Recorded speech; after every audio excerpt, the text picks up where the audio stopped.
I never thought this day would come. I had imagined many things about my future, a stable job, a cozy little house, trips to faraway places, but marriage had never been on that list. I didn't hate the idea of marriage, but I never dreamed about it like other girls did. Growing up with only my father by my side, I had become accustomed to an independent life, taking care of myself without needing anyone else. And yet, here I was, preparing to step into a marriage I never expected. My name is Amelia, I'm 31 years old, and I work as a financial manager at an investment firm in New York. I have lived in this city for over a decade, burying myself in work, never once thinking that I would meet someone who would make me want to settle down. But then I met Daniel, a 34-year-old man with a warm smile and rare patience. Daniel wasn't the type of man I usually noticed. He didn't stand out in a crowd, he wasn't flashy or overly charming with sweet words. But there was something about him that made me feel safe. He was patient with me in a way no one else had ever been.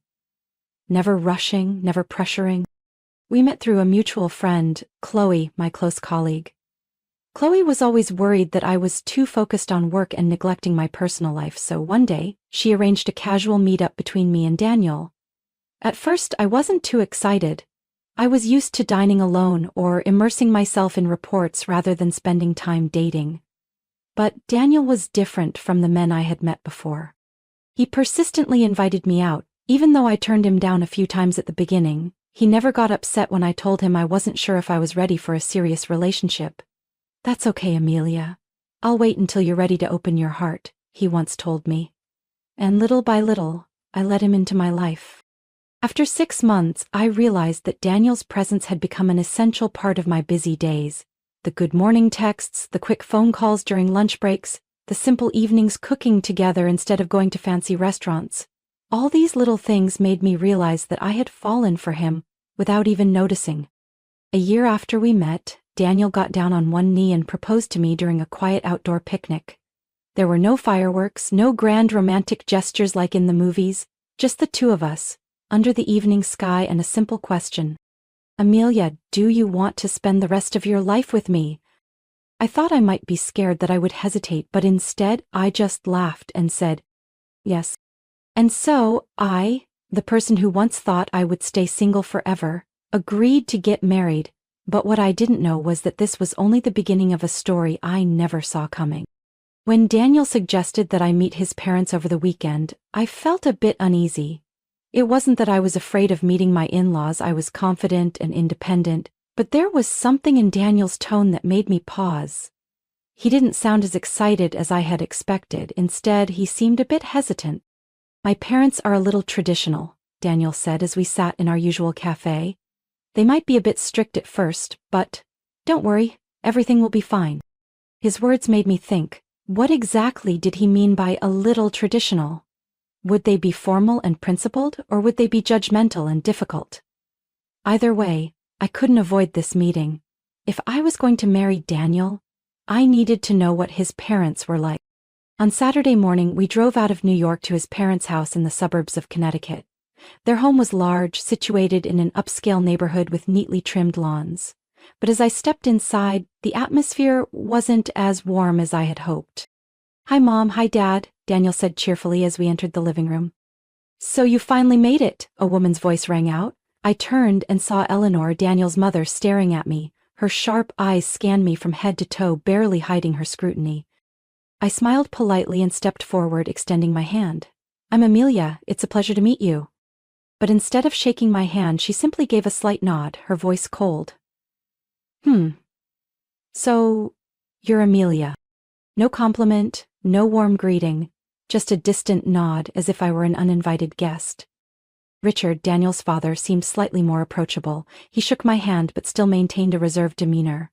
"So, what do you do? Daniel mentioned you work in finance?"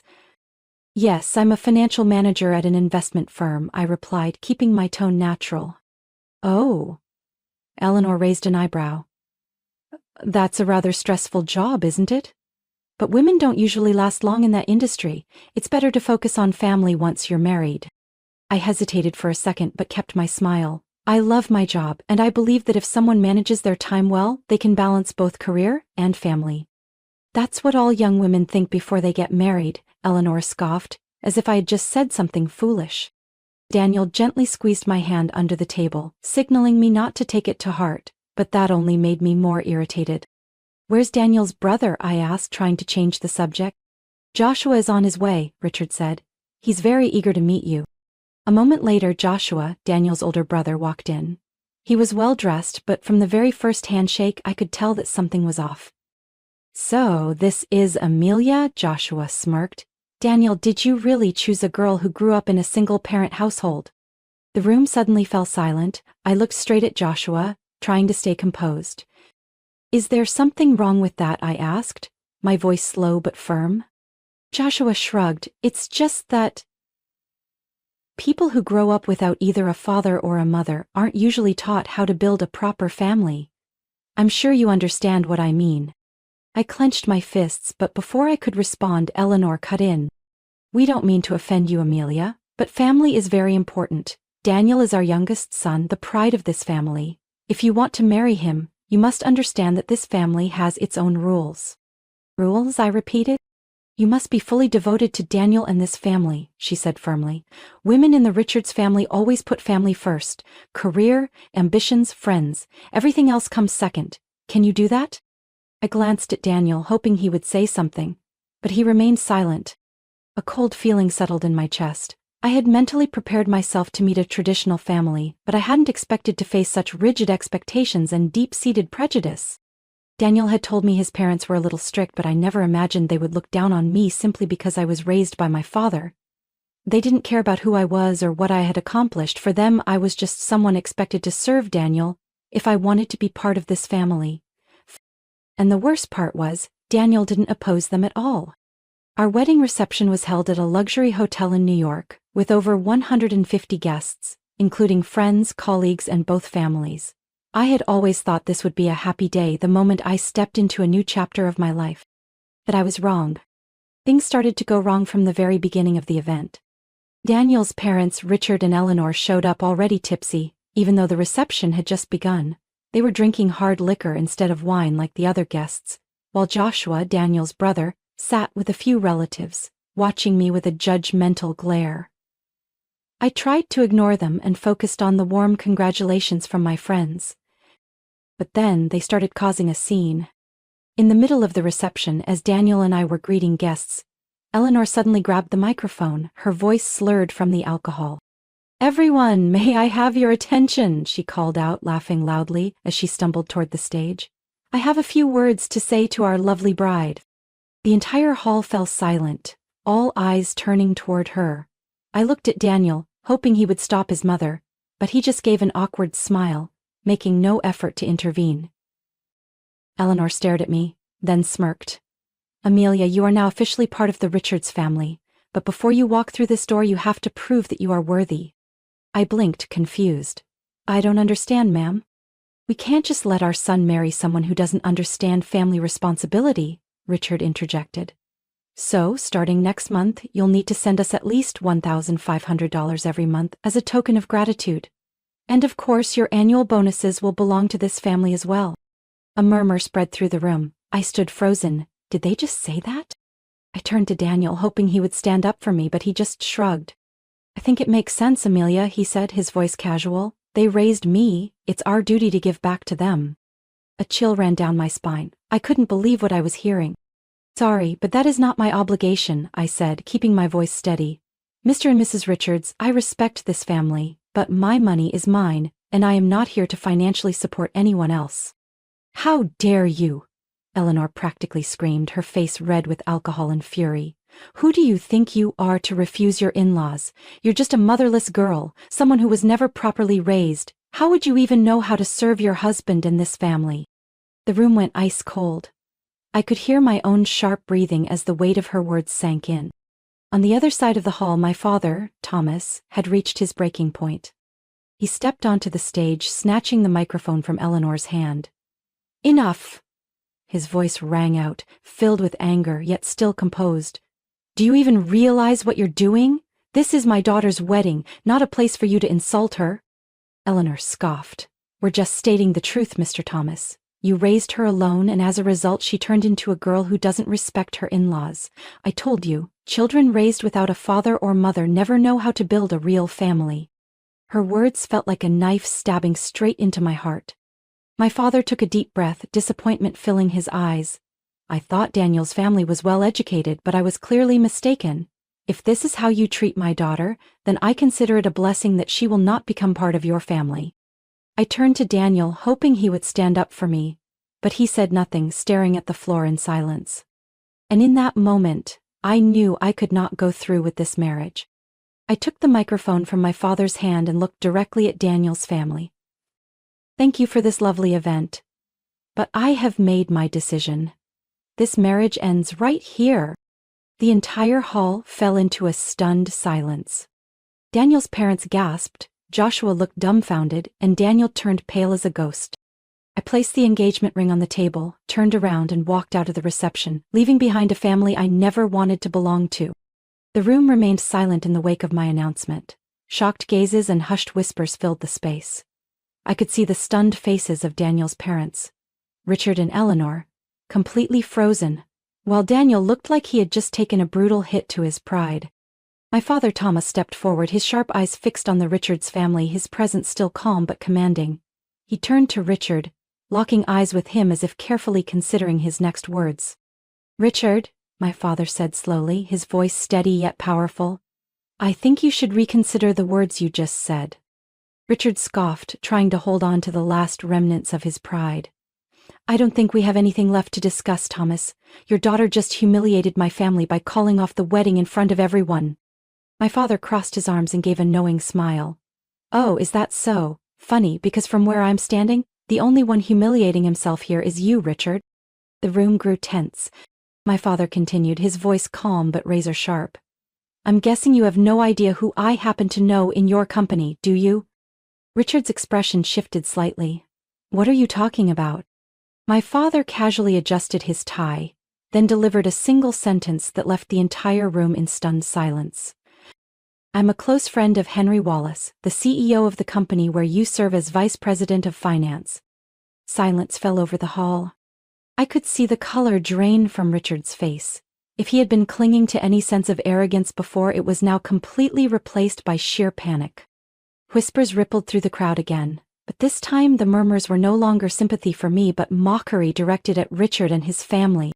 "Impossible!" Richard stammered, looking at my father with pure horror in his eyes. My father let out a light chuckle. "Oh, but it's true. Henry and I have been friends since college. He was also raised by a single mother, just like me and Amelia."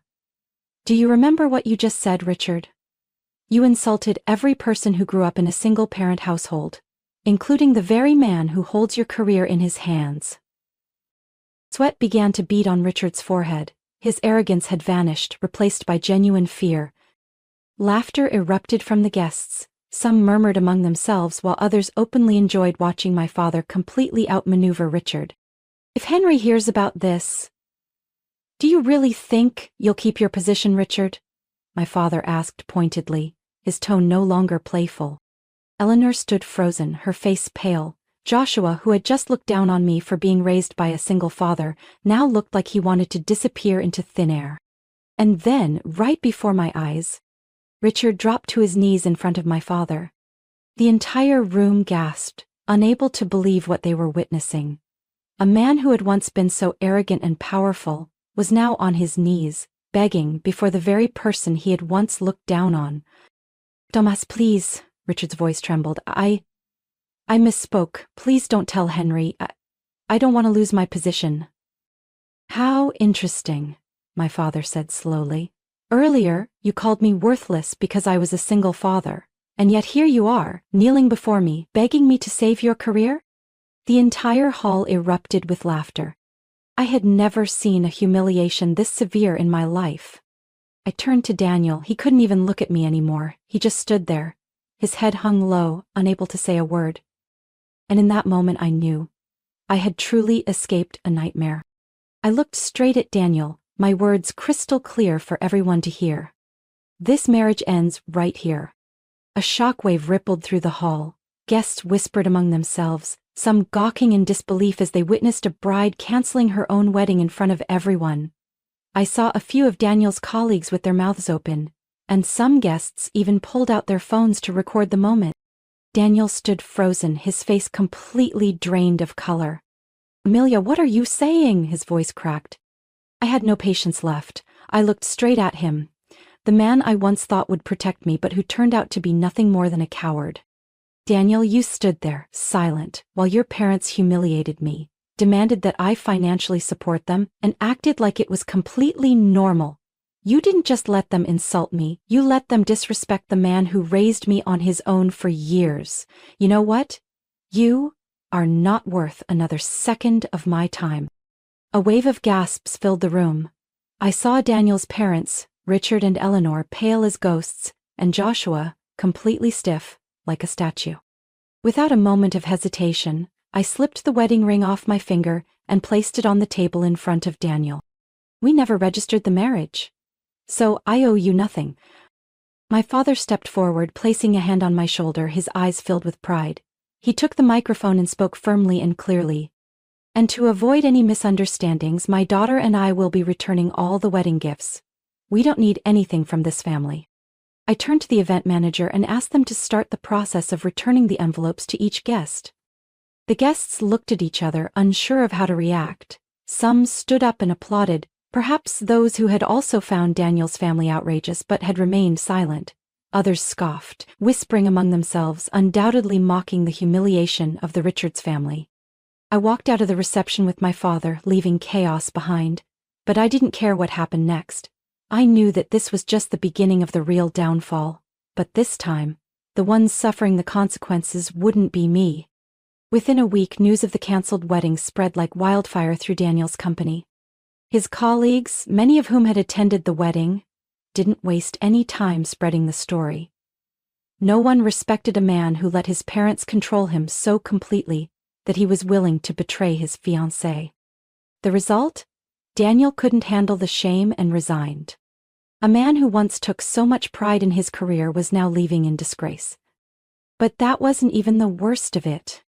Richard, Daniel's father, faced even greater consequences. After my father revealed his friendship with CEO Henry Wallace, the news quickly reached the company's executives. A private meeting was held soon after. The outcome? Richard was demoted and transferred to a small branch in a remote town in Texas. For someone who had once held the title of Vice President of Finance, being reassigned to such a low-level position was nothing short of a slap to his dignity. The Richards family lost all respect among their relatives. I heard that their extended family, the same people who once admired them, began to distance themselves. No one wanted to be associated with a family that was both greedy and publicly disgraced in front of hundreds of guests. As for Eleanor, the woman who once took so much pride in having a prestigious family, she could no longer even lift her head in public. Sitting in our usual cafe with my father, I looked at him and smiled. "Do you have any regrets?" he asked. I took a sip of my coffee, exhaling in relief. "No, Dad. Calling off that wedding was probably the smartest decision I've ever made." He chuckled, patting my hand gently. "I'm proud of you, Amelia. You're stronger than you think." I smiled, feeling lighter than ever. I had freed myself from a terrible future, and more importantly, I had reclaimed my own worth. And my story was far from over. After ending my engagement with Daniel, I began spending more time with my father, Thomas. Without the weight of a toxic marriage hanging over me, I felt an overwhelming sense of relief and clarity. We had deeper conversations, making up for lost time. Time I had once wasted chasing work and a relationship that was never meant to be. "Do you know how proud I am of you, Amelia?" he asked one afternoon as we sat in his office drinking tea. "You chose yourself instead of bowing to a family that didn't deserve you.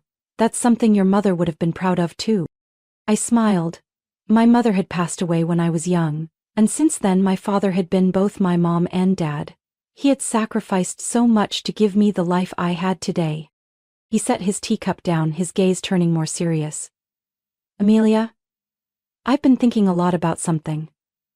Have you ever considered taking over my company?" I blinked in surprise. "You mean, taking your place?" Thomas & Associates was a financial consulting firm my father had built over 20 years. While I had a successful career in finance, I had never imagined leading an entire company.